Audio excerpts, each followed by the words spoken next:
Hi అండి, అస్సలం వాలేకుమ్, నమస్తే అండి. ఈరోజు అంగన్వాడీ పాలతో అయితే కమ్మటి కలాకండ్ ఎలా చేయాలో చూపిస్తాను. మీరు నార్మల్ పాలతో కూడా ఇలానే చేసుకోవచ్చు.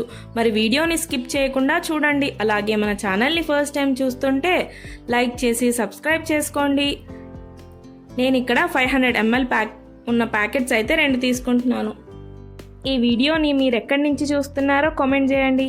నేను ఇక్కడ 500 ml ఉన్న ప్యాకెట్స్ అయితే 2 తీసుకున్నానండి. ఈ ప్యాకెట్స్ని కట్ చేసుకొని మందపాటి కడాయిలో అయితే వేసుకున్నాను.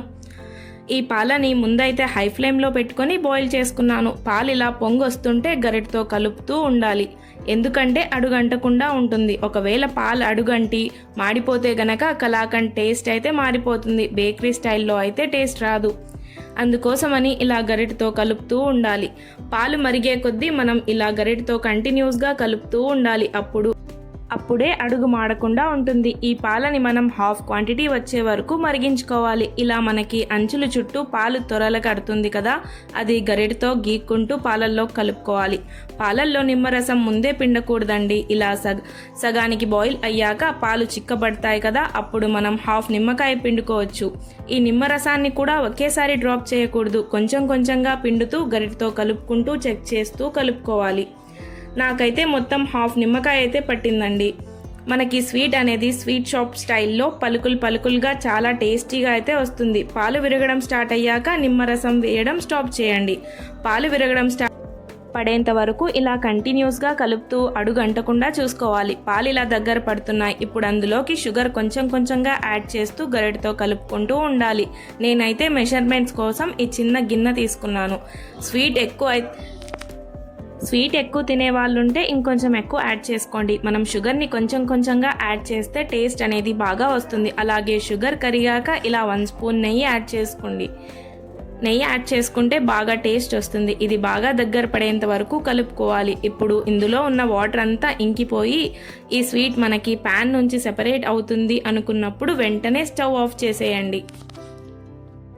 చూస్తున్నారుగా స్వీట్ ఎంత పలుకులుగా ఉందో. మీరు ఖచ్చితంగా ట్రై చేయండి అండ్ మీ ఫ్యామిలీతో కూడా షేర్ చేసుకోండి. స్వీట్ అయితే అచ్చం బేకరీ స్టైల్లో అంతే టేస్ట్ అయితే ఉంది. సూపర్గా అయితే వచ్చింది. మరి మీరు ఖచ్చితంగా ట్రై చేయండి. ఇందులో ఉన్న వాటర్ అంతా ఇంకిపోయి ఈ స్వీట్ మనకి ప్యాన్ నుంచి సెపరేట్ అవుతుంది చూడండి. అప్పుడు వెంటనే స్టవ్ ఆఫ్ చేసేసి ఇంకా ఈ స్వీట్ కట్ చేసుకోవడానికి ఒక చిన్న గిన్నె అయితే తీసుకోండి. స్టీల్ అయినా ప్లాస్టిక్ అయినా పర్లేదండి, మీకు అందుబాటులో ఉన్న గిన్నె అయితే తీసుకోండి. గిన్నె మొత్తం ఇలా నెయ్యి వేసి స్ప్రెడ్ చేసుకోండి. ఇప్పుడు ఈ స్వీట్ని ఇందులోకి ట్రాన్స్ఫర్ చేసి బాక్స్ని 3 టైమ్స్ ట్యాప్ చేసి మూత పెట్టి ఒక 4 గంటలు అయితే పక్కన పెట్టేసేయండి. 4 అవర్స్ తర్వాత చూస్తే ఈ స్వీట్ మనకి పర్ఫెక్ట్గా సెట్ అయిపోయింది. ఇప్పుడు ఈ స్వీట్ని డీమౌల్డ్ చేసుకొని పీసెస్లా కట్ చేసుకోవడమే.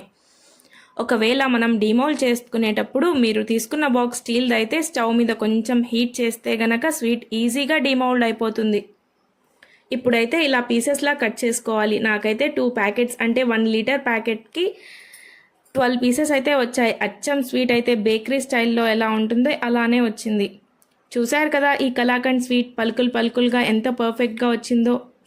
మీకు గనక ఈ స్వీట్ నచ్చినట్లయితే తప్పకుండా లైక్ చేసి షేర్ చేసి కామెంట్ చేయండి. అలాగే సబ్స్క్రైబ్ చేయడం మర్చిపోకండి. మరిన్ని వీడియోస్ కోసం మా ఛానల్ని సబ్స్క్రైబ్ చేసుకొని సపోర్ట్ చేయండి. మీకోసం కొత్త వీడియోస్తో ముందుకు వస్తున్నాం. బాయ్.